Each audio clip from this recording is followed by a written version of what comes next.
ఆరవ కథ. డాక్టర్ గుంటూరు శాస్త్రి. వాళ్ళ గుంటూరులో చాలా పెద్ద డాక్టరు. బాలసుబ్రహ్మణ్యం దగ్గర కాంపౌండర్గా పనిచేయడమే కాకుండా ఆయన సొంత పనులు శాస్త్రి చేసేవాడంట. అంతేకాకుండా ఆపరేషన్ థియేటర్లో కూడా ఆయన పక్కనే ఉండేవాడంట. ఏం తేడా వచ్చిందో ఏమో, ఆ పెద్ద డాక్టర్ దగ్గర మానేసి రూరల్ మెడికల్ ప్రాక్టీషనర్ సర్టిఫికెట్టు సంపాదించి సెల్లూరులో కొత్తగా కడుతున్న షుగర్ ఫ్యాక్టరీ డిస్పెన్సరీలో ఆర్ఎంపీ డాక్టర్గా అపాయింట్ అయిపోయాడు శాస్త్రి. అద్దెలు తక్కువని మకాం మా ఊళ్ళో పెట్టాడు. ఆ రోజు సాయంత్రం ఎండ్రపేటలో లోవరాజు తన పెళ్ళాం మీద అనుమానం వచ్చి కాలువగట్ట దగ్గరికి వెళ్ళి ఎండ్రని తాగేసి తిరిగొస్తా సుబ్బారాయుడు గుడి పక్కన కటిక నేల మీద పడిపోయాడు. నోట్లోంచి నరుగులు వస్తున్నాయి. గుడ్లు తేలేస్తున్నాడు. ఇప్పుడో ఇంకా సేపట్లోనో పోయేలాగున్నాయి ప్రాణాలు. చుట్టూ మోగిన జనాల్లో ఉన్న మిషన్ కుట్టు వెంకారెడ్డి గారు ఈయనక రాంపురం గవర్నమెంట్ హాస్పిటల్కి తీసుకెళ్ళకూడదే దండగా అన్నాడు. ఎక్కిళ్ళు మొదలైనాయి. ప్రాణాలు మన కళ్ళ ముందు నుంచే పోయేలాగున్నాయి అన్నాడు కోరు గురవారెడ్డి గారు.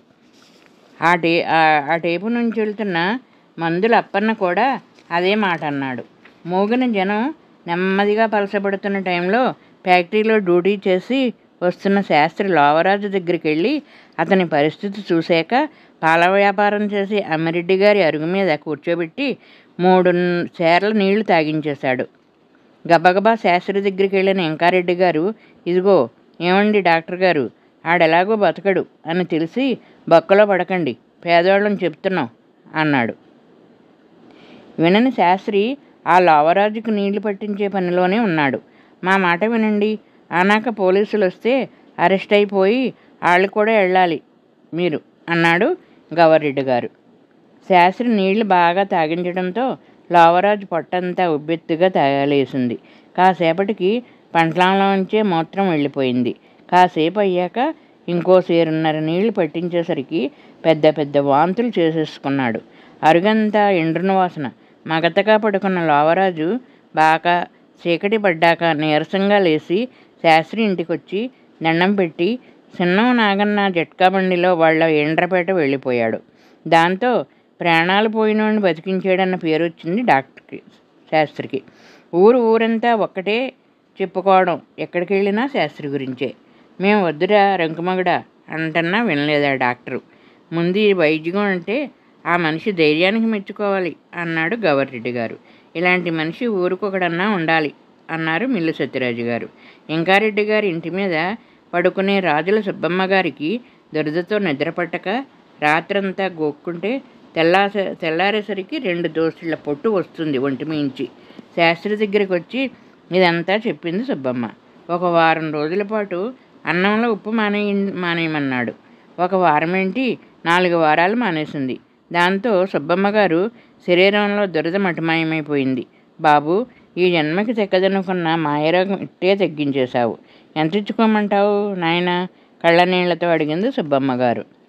నవ్వేసిన శాస్త్రి, మీరు వంటలు బాగా చేస్తారంటే కదా, పాకుండలు వండి పట్టండి చాలు అని నవ్వేస్తూ, నేనెవరి దగ్గర ఫీజు తీసుకోనమ్మా, మా సెల్లూరు ఫ్యాక్టరీ వాళ్ళు నాకు ఇస్తున్న జీతం చాలు అన్నాడు. దేవాంగులపేటలో పుట్ల వీరన్న గారి 4వ అమ్మాయికి ఎడందవడ కింద 3 సురుపుడికాయలు లేశాయి. ముందు ఒకటే ఉండేది. ఎవరో చెప్పారని తమలపాకు తుడిమితో సున్నం పెట్టేసరికి ఆ ఒకదానిలోంచి 3 పుట్టుకొచ్చినాయి. గుర్రపు వెంట్రుకతో గట్టిగా ముడేస్తే ఊడిపోతాయంటే అది చేశారు. పుండు పడింది తప్ప కాయలు ఊడలేదు. ఆ విషయం తెలుసుకున్న శాస్త్రి వాళ్ళ ఇంటికి తీసుకెళ్ళి బల్ల మీద పడుకోబెట్టి ఆపరేషన్ చేసి 3 కాయలని తీసేశాడు. ఫీజు ఎంత అని అడిగితే, మీ అబ్బాయి పెళ్ళికి పిలవండి, అదే ఫీజు అని నవ్వేశాడు. కోరి శేషారెడ్డి గారింట్లో ఆడపడుచుకు అర్ధరాత్రి కాన్పు కష్టమయ్యింది. కడుపులో బిడ్డ అడ్డం తిరిగింది. ఆ రాత్రి తుఫాను. రాంపురం వెళ్ళడానికి రిక్షాలు కూడా లేవు. తీరా అక్కడికి వెళ్ళేదాకా బిడ్డ బతుకుద్దో లేదో అని భయపడుతుండగా శాస్త్రి గుర్తుకొచ్చాడు. వెళ్ళి బతిమలాడితే చిన్న చిన్న ఆపరేషన్లని చేయగలను, కానీ రూల్ ప్రకారం చెయ్యకూడదు. నేను ఎంబీబీఎస్ని కాదండి అన్నాడు. కోరి శాషయ్య గారి కొడుకులంతా ఒకటయ్యి, ఏమన్నా వస్తే మేము చూసుకుంటాం, ఎక్కడ సంతకాలు వేలిముద్రలు వేయాలో చెప్పండి, వేస్తాం అన్నారు. ఆపరేషన్ చేసేశాడు శాస్త్రి. తల్లి బిడ్డ క్షేమం. అతనికి దండాలు పెట్టి, ఫీజు ఎంతంటే మీ ఆశీస్సులే నాకు ఫీజు అని తిరిగి దండం పెట్టేశాడు. కొత్త ర్యాలీ సైకిల్ కొనుక్కుని మందులున్న తోలి సంచి హ్యాండిల్కి తగిలించుకుని తూర్పుపేట, ఏండ్రపేట, సింతాలమ్మ గుడి వెనుకున్న ఓటలంక వీధి, తొరకల వీధి, భోగంవాళ్ల వీధి, కర్రోరి వీధి, బ్రహ్మయ్య గారి వీధి ఇలా తిరుగుతూ అర్ధనా పుచ్చుకోకుండా వైద్యం చేస్తున్నారు శాస్త్రి గారు. ఆ సాయంత్రం గాలి చల్లగా వీస్తుంది. మేతకెళ్ళిన పశువుల్ని ఊళ్ళోకి తోలుకెళ్తున్నారు కుర్రోళ్ళు. ఆ అత్తమూరులో పల్లకి ఎక్కిన సోమిరెడ్డి గారి కోడల్ని ఓహోం ఓహోం అని అరుస్తూ మోసుకొస్తున్నారు బోయిలు. పంచాయతీ బోర్డు రాటకి కట్టిన స్పీకర్లోంచి వార్తలు వస్తున్నాయి. ఆఫీసు అరుగు మీద ప్రెసిడెంటు కర్రి మందారెడ్డి గారితో పాటు ఊళ్ళో పెద్దలంతా కూర్చున్నారు.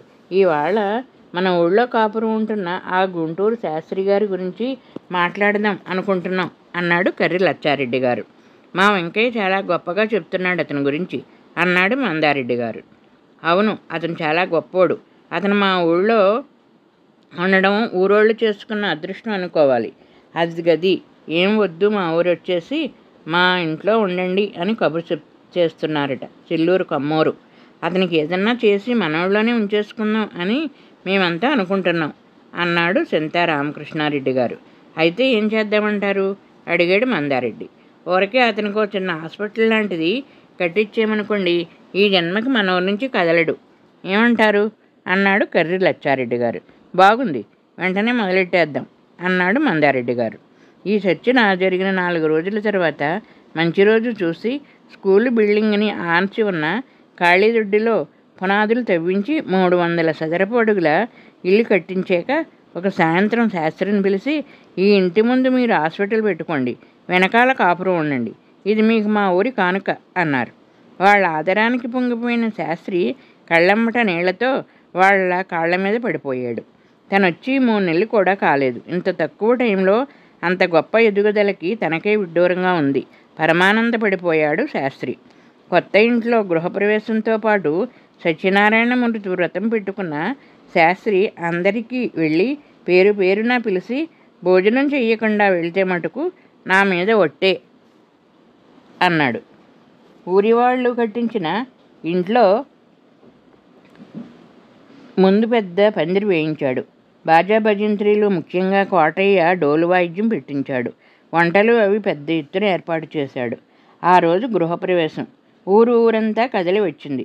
శాస్త్రి దంపతులు సత్యనారాయణమూర్తి వ్రతంలో కూర్చుంటే ఇక చదివింపుల వాళ్ళు హోరెత్తిస్తే అందరి పేర్లు పద్దుల పుస్తకంలో రాసుకుంటున్నాడు శాస్త్రి బావమర్ది. ఆ రాత్రి వచ్చిన చదివింపులు పరుపు మీద పోసి ఎదురుగా భార్యను కూర్చోబెట్టుకుని లెక్క కడితే చాలా తేలింది. పేషెంట్ల దగ్గర ఫీజు ఎందుకు పుచ్చుకోవడం మానేసానో తెలుసా వాసంతి అని అడిగాడు భార్యని. ఎందుకు అందామె. ఇలా సత్యనారాయణమూర్తి వ్రతం పెడదామని అన్నాడు. అర్థం కావడం లేదు అందామె. సరే, సింపుల్గా చెప్తాను విను. ఈ 3 నెలలుగా పేషెంట్ల దగ్గర 5-10 ఫీజు తీసుకుంటే ఇలా చదివింపులు వచ్చేవి కావు. అలా వ్రతం పెడదామని ముందే తెలియడం వల్లే ఫీజులు తీసుకోవడం మానేశాను అని వివరంగా చెప్పాడు.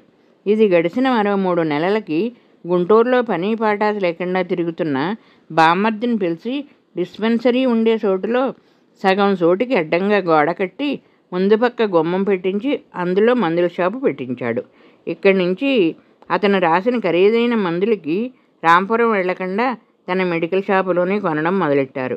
జనం దృష్టిలో డాక్టర్ గారు పైసా ఫీజు తీసుకొని పరమాత్ముడు అన్న పేరు సంపాదించుకున్న శాస్త్రి ఫీజుల కంటే చదివింపులే ఎక్కువ వస్తున్నాయి కాబట్టి 6 నెలలకోసారి వ్రతం పెట్టుకుంటున్నాడు. అటు పక్క చూస్తే మంచి సేల్స్తో మెడికల్ షాపు. ఎంత అమాయకులు మా పల్లెటూరు జనం.